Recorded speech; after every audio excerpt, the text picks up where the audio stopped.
I want to jump right in and start with some life pro tips.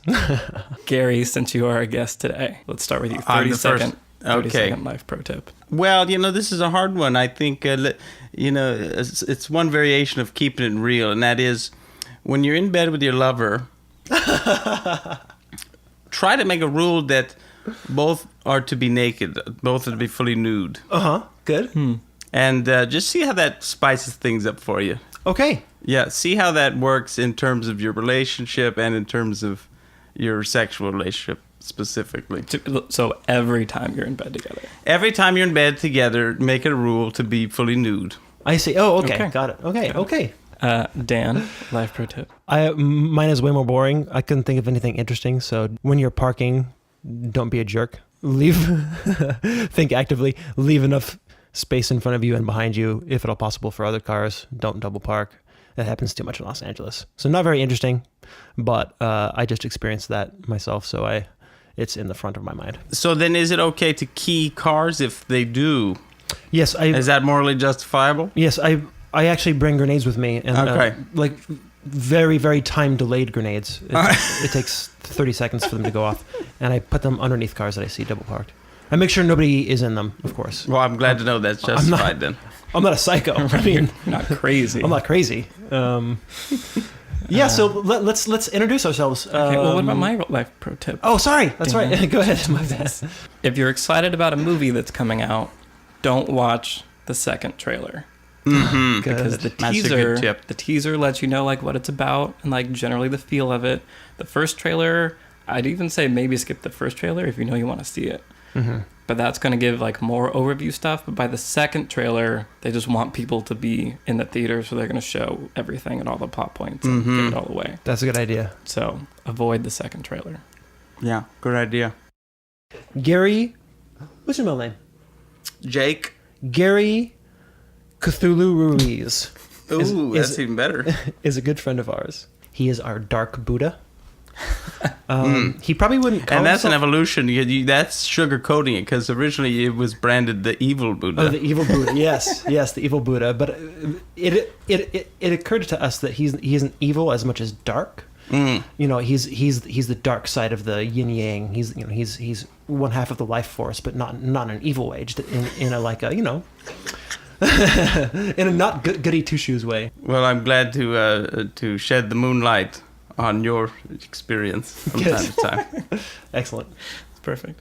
How would you describe yourself? Are you a futurist? Yeah, what's your... Yeah, I'm a self-described futurist, sure. Yes. Are you a self-described philosopher? Absolutely. Good. Absolutely. Good, because that's how we describe you. Good.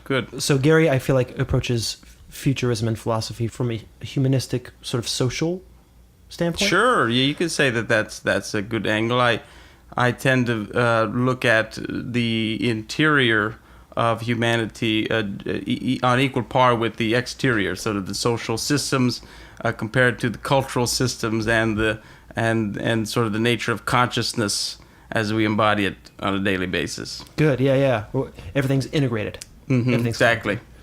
And what's the term for that? Integral theory. Good. Okay, excellent. So let's jump into our topic. So the theme of today is, do humans need to die? It's a great theme. Should we start by continuing our conversation from last time? Sure. So to summarize, last time I asked Dan what his thoughts were about the future of humanity, and was he optimistic or pessimistic about said future? And I would categorize your response as pessimistic, but why don't you summarize what your thoughts are? So my view, in summary, in 30 seconds, is that it took us 200,000 years as anatomically modern humans to get to 1 billion people, and then it took us 200 years to tack on another 6.5 billion on top of that. So this mass increase in population is an experiment. Economists have gotten together and said that for every human being on Earth to enjoy first world levels of consumption, there needs to be no more than 3 billion people on Earth. We're almost at 8 billion now. As someone who studies history, I feel like one of the common threads is that there are wildfires on a fractal level in every single layer of society and the universe. Literally, forests have wildfires. They need them to burn away the underbrush. Companies flourish and then grow stagnant and then have to collapse. Governments flourish, grow stagnant, have to collapse. Everything does. I feel like this is one of those. I feel like our boom in population is something that is not going to be sustainable, and that we will have some sort of mass die out. At least 1 billion people, probably more, through warfare or nuclear terrorism or environmental issues or just, any disease. So that's my opinion in a nutshell. I think it's possible that we can avoid that if we can get our act together. But it seems incredibly unlikely to me. I don't believe that the apocalypse is around the corner. I think that the human race will survive, but I do think that something massive is going to happen. And I responded with that perhaps we are at a point in history where, rather than this wildfire being a constant cycle that is inevitable for humanity, that maybe it's more a pattern trying to reach higher and higher to get past a certain threshold before it no longer is required to happen. And with where we are in technology and our self-awareness, and that we have people like Dan who are history majors and understand they're not majors, masters, master of history. You don't have to say that. people that we have so much more historical context than previous civilizations did, that I think it's possible that we are going to be able to pass that threshold and survive and be healthy and good without billions of people having to die. Yeah, sure. Yeah, I think it's totally possible. So what are your thoughts? Well, actually, I think you guys both have very complementary points of view. I would tend to agree with both of you. Dan, your perspective of humanity in a very ecological context makes a lot of sense to me. There are, in fact, these, roller coasters of wildfire, and then rebirth, death and rebirth, and that cycle and everything.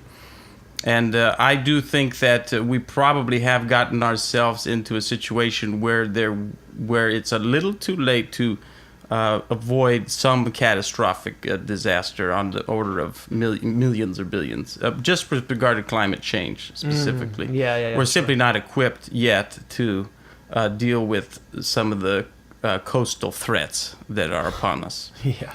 And we could, and here's the part about Michael the thing about what you said I really like is that I do think humanity is evolving, the leading edge at least of humanity is evolving into a stage of consciousness where there is an integration of an understanding of time and an understanding of the patterns of history to where we are capable of taking a more conscious role in this evolutionary process.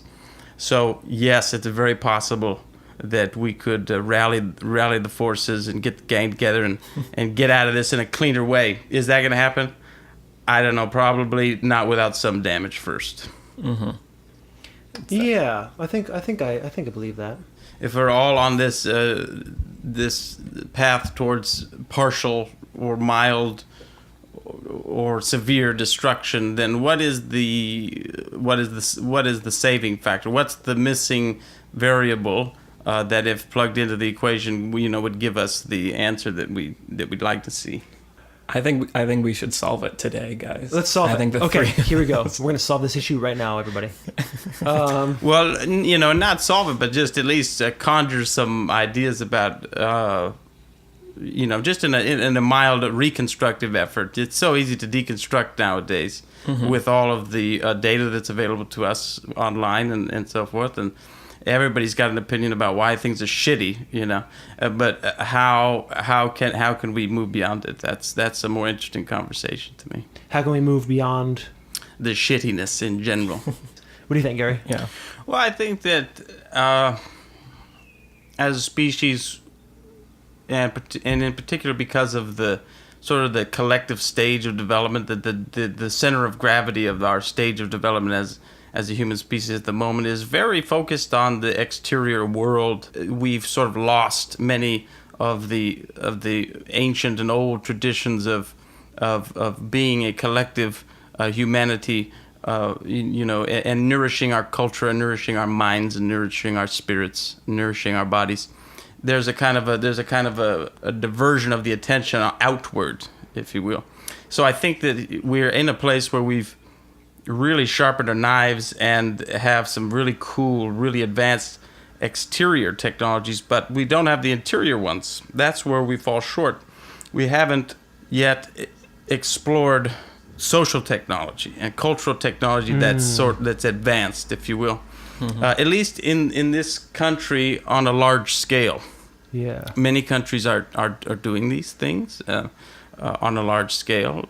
European countries in particular are doing this on a large scale. The U.S. hasn't implemented it on a broad scale, and there's some reasons for that. Obviously, there's significant cultural diversity. There's a lot of kind of cultural healing that has to be done before you get mass portions of the population to kind of congeal and to agree with each other.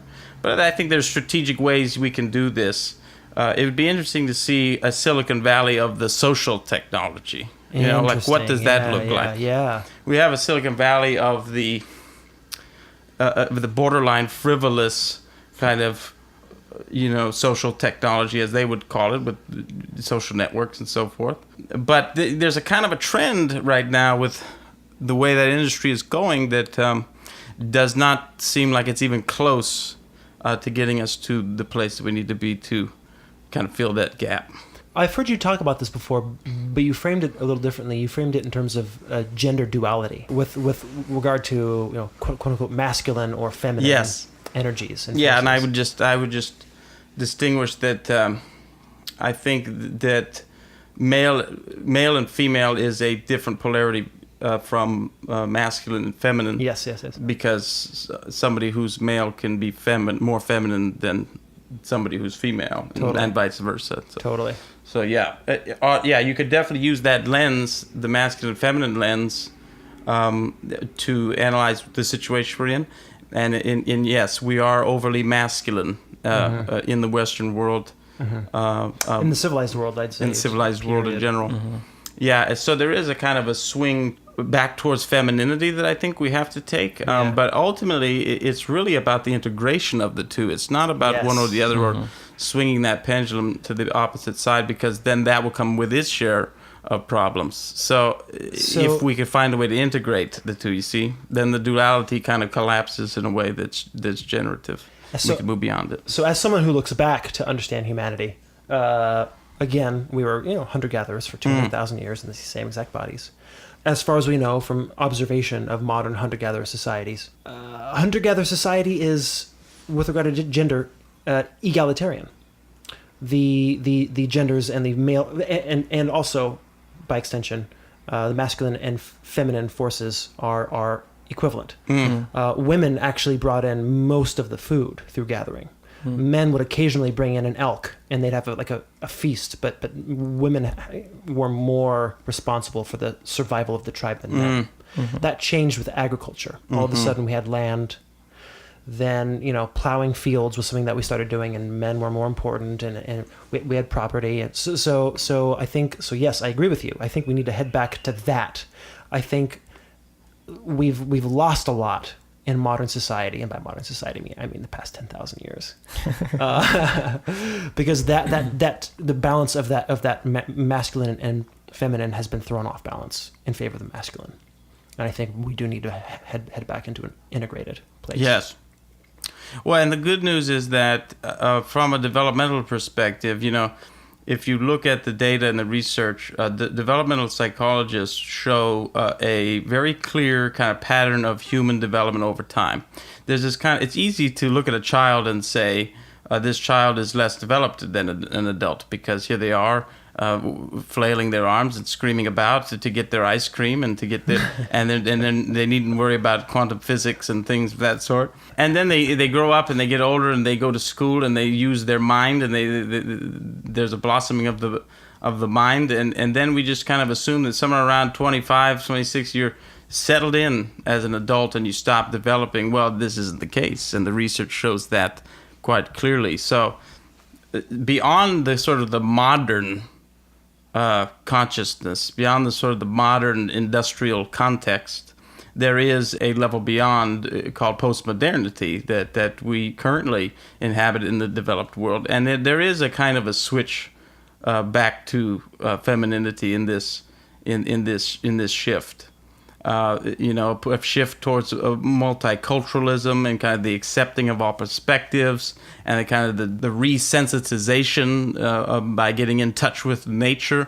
These are feminine qualities. These are things that the Mother Earth wants you to do. The Mother Earth, exactly. Yeah. So there's good hope there, and that's where, Michael, your point came in handy, I think, in that the question that we posed. I do kind of like the masculine feminine duality, like looking at it that way. I feel like I remember hearing about that way of looking at it at one point, and I had trouble removing it from like maleness, like the sexes versus the gender ideas of that. But I really like it, and I feel like I like how it reflects on just culturally where we're at, and how it does reflect on the sexes themselves. And you the see lack it. of equality. Yeah, you see it in the boardroom, and the boardrooms are all full of men. I mean, we're still fighting for equal pay. I mean, Christ. Right, it's ridiculous. The women still don't get paid the same. Like, it's such a huge story in this town in Hollywood that Jennifer Lawrence, demanded equal pay, and that the gal from House of Cards demanded equal pay. It's like, that's a story. Why is that a story? And I feel like it there's something like both comforting to me and also frustrating to me that it does feel like all these things are connected, and the problems that we're facing now are so complex and intertwined, and that's why it's so hard to make progress. But I feel like that also is why I think we need to like make it not scary to deal with complicated problems. Amen, brother.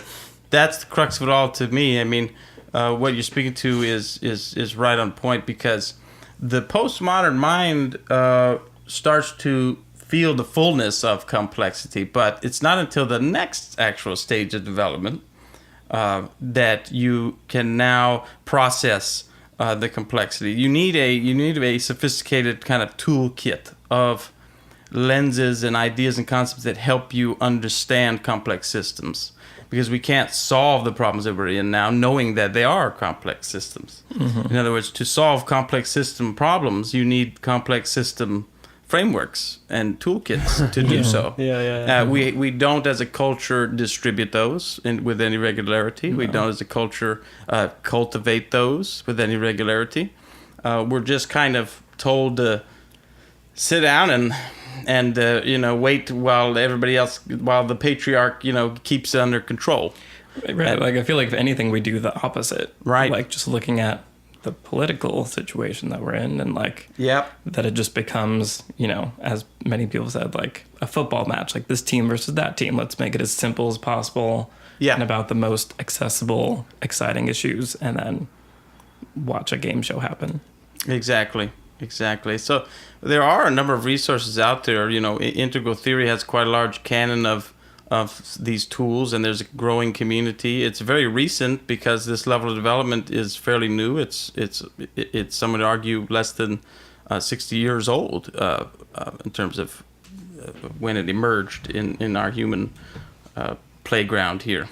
So, but there are growing toolkits available. But it does sort of take a kind of a conscious effort, doesn't it, to step into embracing the complexity and complex ideas and thinking. That's hard to do in our postmodern world with just this overflow of goddamn information. We're definitely in a place of cognitive overload. You kind of go for infinity in any one direction with all of the content available to us at our disposal, at our fingertips. So that's really our generation's challenge, I think, is to sift through it, find the patterns in all of that are important, and organize around it. Mm-hmm. Yeah. And it's sort of something that we talked about in episode 0. I brought up the idea that I really wish in schools we taught like empathy and objectivity and the ability to like self-awareness. Because I feel like so much of our problems come from people acting out of emotional just reactions and not really examining what's really happening, why they're feeling the way they are, and not understanding how like in this together, we all are, and that like that person over there is a person just like you, and like making their life better makes your life better. So I have something to bring up here. I've talked to a lot of people about it, but it's called Dunbar's number. So I feel like this is like the Dan speech. Like I feel like this is your like stump speech. It's that the I only love time it. I'll give it. It's one of a few stump speeches I have. Have I talked to you about this, Gary? Do you know about Dunbar's number? You'll have to refresh. So Dunbar's number is the size of our social sphere, the upper limit of how many people we can truly know. Not how many names can be memorized, but how many people we can know. Yeah, and it's relatively small, isn't it? It's 150. That's small. We theorize that it's based on our hunter-gatherer ancestry, right? Because a hunter-gatherer tribe, generally speaking, can't really exceed 100 people. A nomadic hunter-gatherer tribe can't sustain more than that, really. Once it gets beyond that, it breaks into two. At least that's the theory. And then the extra 50 comes in where you might have neighboring tribes and you're social with a few people from that tribe. So our normal sociality for 200,000 years plus was we were intimately close, socially, sexually, to a large number of people, dozens of people, very, very close to dozens of people. And you didn't really have any acquaintances. Now, how's that changed? We're intimately close to a couple people, and we have hundreds of acquaintances. Yes. So that causes all sorts of problems, right? Living in a city surrounded by millions of people. You're talking about how can we grow empathy? Well, the reason we have an empathy problem is because there are just too many people. Our brains literally cannot register the thousands of people on the freeway that you pass every day as people. Mm-hmm. They're annoyances who are slowing down traffic and stopping you from getting to where you need to be.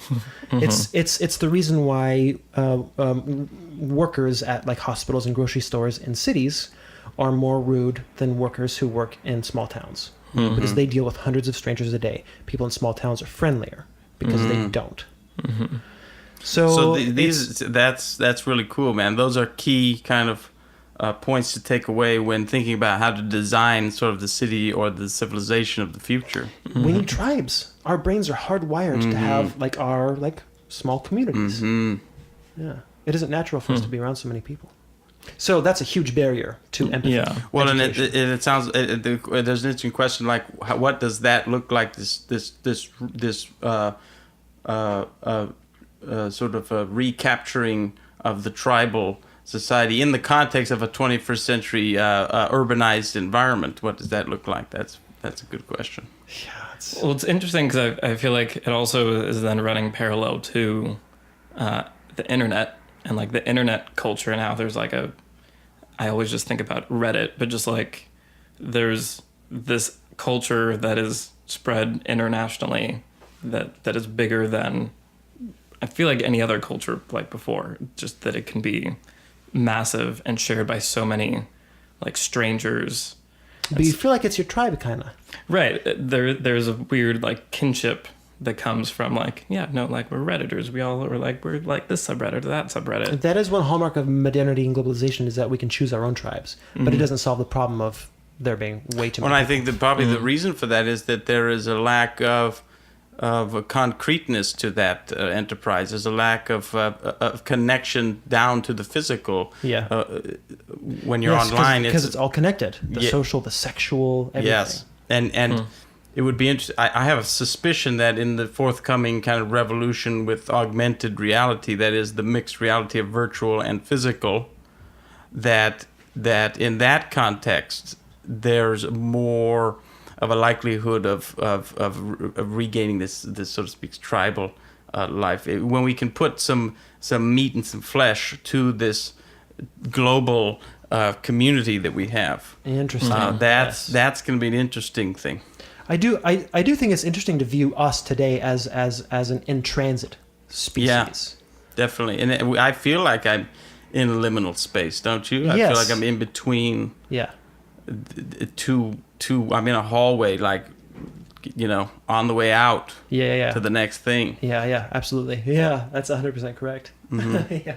And I feel like that. I mean, I think that is kind of an interesting shift, and I think it's probably generational also, because I feel like our generation obviously is like used to like technology and like I want a new iPhone every year that's like amazing and does something new, because like we're used to progress and moving forward and like what's the next big thing? I'm ready for it. Why isn't it here? Yes, and so that natural impulse in us for that, it used to be expended surviving, hunting and gathering, and fighting off predators and other tribes. Now that we don't have to worry about that, we put that energy into other things like that. Yeah, that's interesting.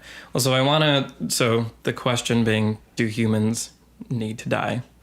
I want to come at it from a different angle, which is, do humans need to die? Yes. Like immortality. Like what? So I am a proponent of the idea of immortality, or at least living for longer lifetimes than we do, and at least increasing the quality of life while we're alive. But so I wanted to know your guys' thoughts on.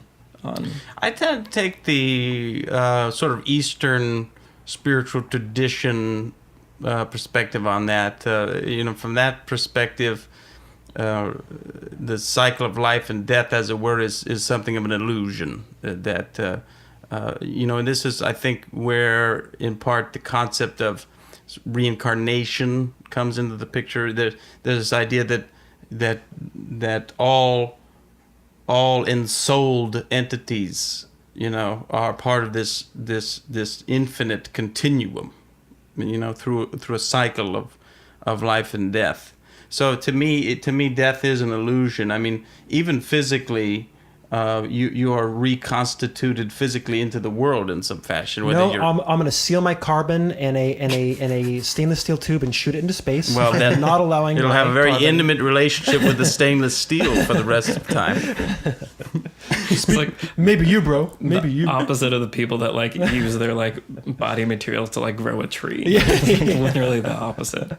No, I do actually. I love that idea. That nowhere in nature is there an example of something where there's a hard stop. It's always a transfer of energy. It's always a shifting, a metamorphosis, a changing, whether it's a chemical, change or a concrete physical change, or So, if that's the case, why would we imagine that that's any different when it comes to the way that our subjectivity lives and goes through the universe? Oh, I see. So you're saying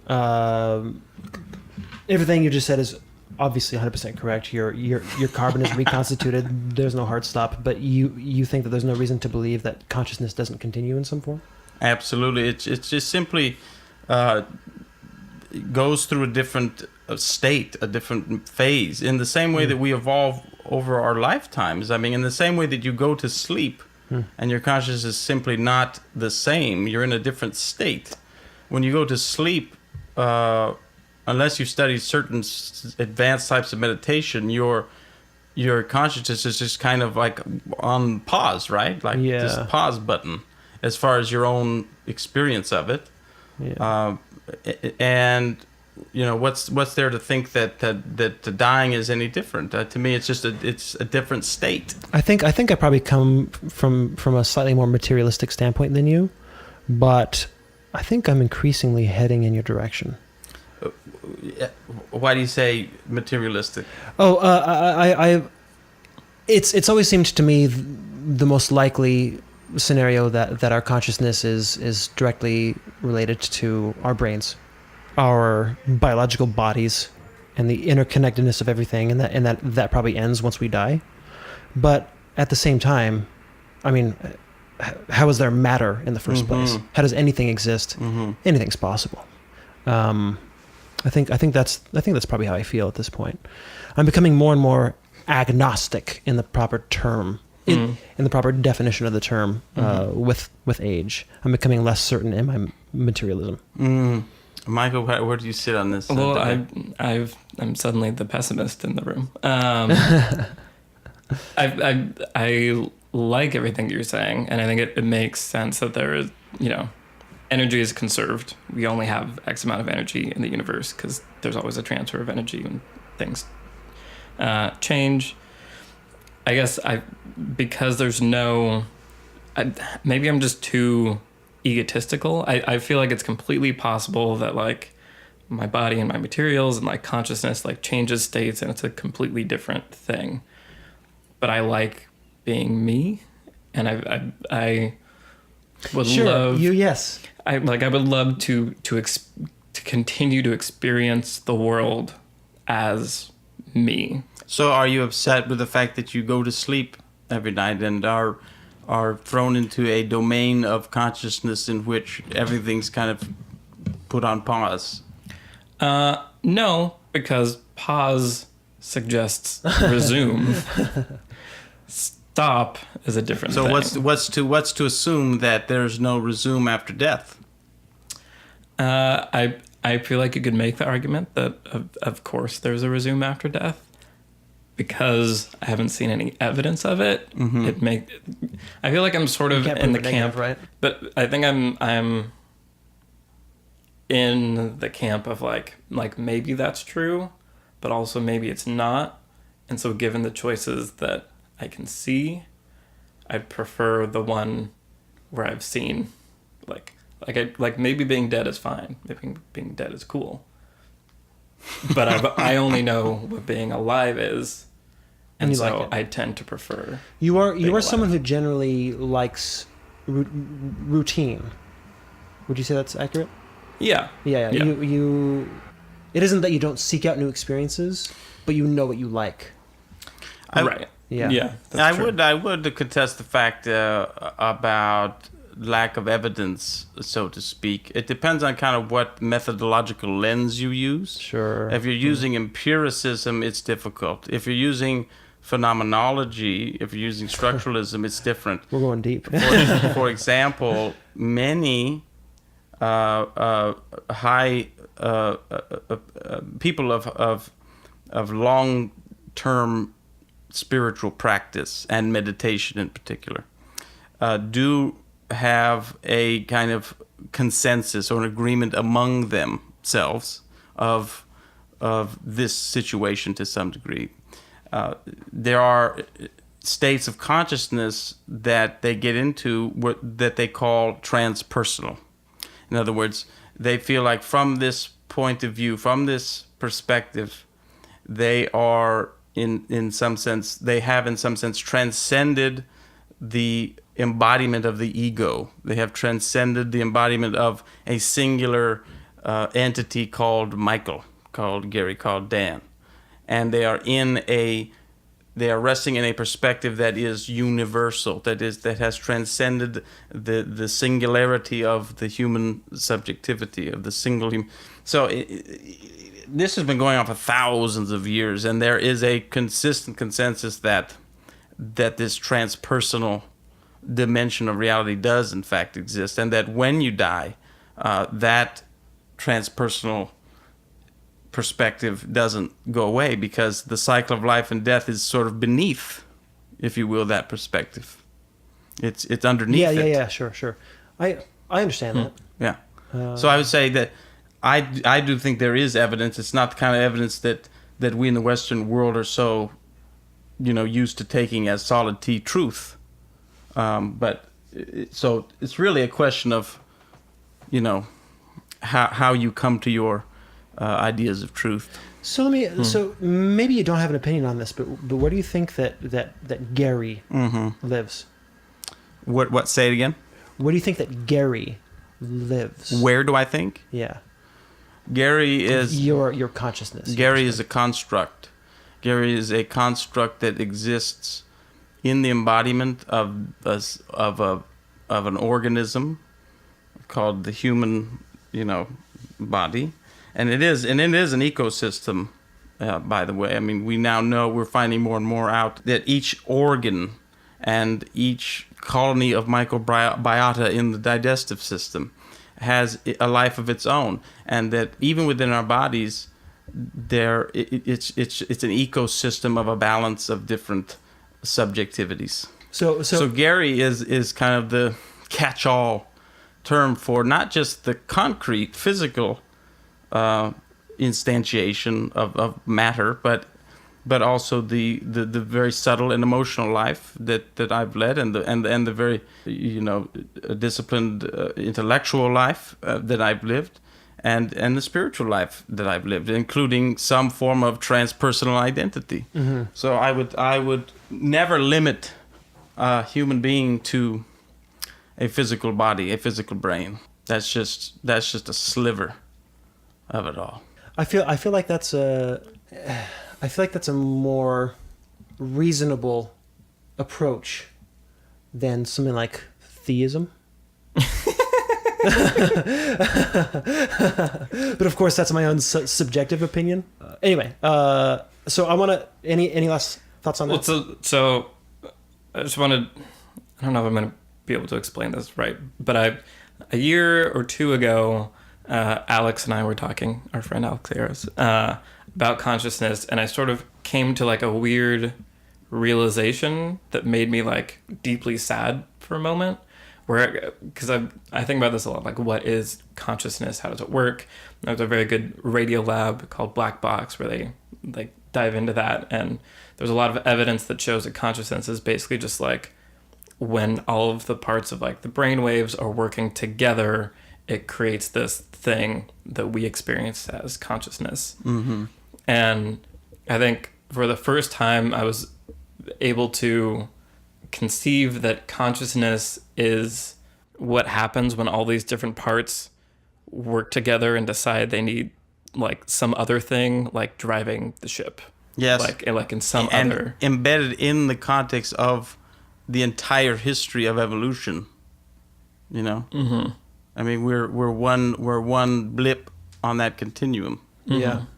Yeah. But every blip that came before us was required to produce who we stand as today.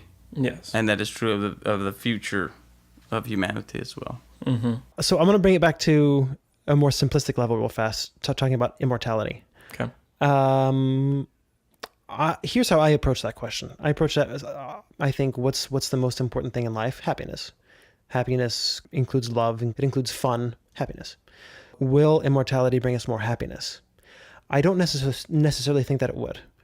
You hear stories about people in Israel or places where danger is more around the corner, where the apocalypse is sort of more of a present force in their lives. They dance more together as families. They play music more. They party more. They live life more. Whereas us in the West, we're content to go, half a day playing video games, and we might not leave our apartments for 2 days straight because we feel like we're immortal. So I feel like a shorter life and the feeling that death is around the corner allows you to live life more intensely, and that means more highs, more lows in a shorter period of time. I feel like if we lived 1,000 years, we'd be content to stay inside and not see anybody for weeks at a time, and our highs would be fewer and farther between. It would probably be the same amount by the end of it, but so I think that generally speaking, with some variation, of course, that's probably the way that it would go. I don't think that immortality would make us happier. But so you are a human living in a first world country where mortality is not around the corner. Would you trade in this life for a more happy, more exciting life where death is around the corner? I've often found myself not too seriously, but kind of wishing that I got to experience a hunter-gatherer lifestyle. Of course, it's easy to say, "Oh, Dan, you're an idiot. That's such an ignorant thing to say. You have modern dentistry, modern healthcare. Yes, all that stuff is great. We're not being hunted by lions, but there, again, I think there are a lot of things that we've lost as a result of leaving that lifestyle. So I don't know. I don't know the answer to that. Because, again, I do want to be immortal. I'd love to live forever. But objectively, I don't think that it would increase the quality of my life, where it really matters. Yeah. I feel like this is another interesting point where we diverge, is like, I think inside is the best invention that humans ever did. Like, inside? I love inside. Like, inside is so much better than outside. Well, we just found from about 175,000 years ago, Neanderthals created a small structure of stalagmites, I believe, that they had I guess, ritualistically burned in some sort of fashion and arranged them into a semicircle, something like 1,000 yards into a cave. So we've always had inside to some degree. Mm-hmm. Isn't that interesting, though? Neanderthals. Michael, you do realize you can have sex outside, right? You can, that is a thing. See, now, You don't have to be inside on a bed per se that sounds... to have sex. No, I was thinking about this recently, actually, about, like, how did they have sex before we had inside and beds? And Really? I mean, it's not like... It wasn't like I couldn't come up with the answer, Oh, but, sure. but it was more Oh, just I like see. imagining Yeah. like that experience. Imagining the entirety of human experience before inside. Right. Yeah. Is It's all different. incomprehensible to me in this. Well, presumably it goes before humanity too. I mean, our ape-like ancestors, you know, they lived in caves, Well, and they lived in trees. Yeah. Oh, yeah. So trees were the inside, but I want to say so. Similarly, thinking, what is it like to poop before insides? Look at our dogs. Do you guys know how dogs kind of like weirdly look in your eyes when they're pooping? Mhm. Yeah. Do you know why that is?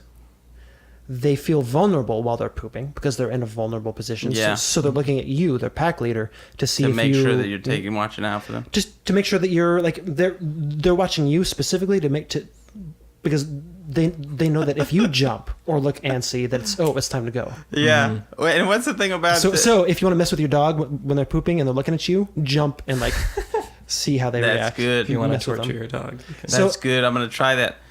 And then wasn't there something about how they circle with regard to the magnetic field of the Earth? Have you heard anything of that? No. It was a Wired article, so I felt it probably had some credence. I don't know, but it had to do with the way that the dog will position him or herself when deciding to bend down and excrete stool. Wow, that's Fascinating. crazy.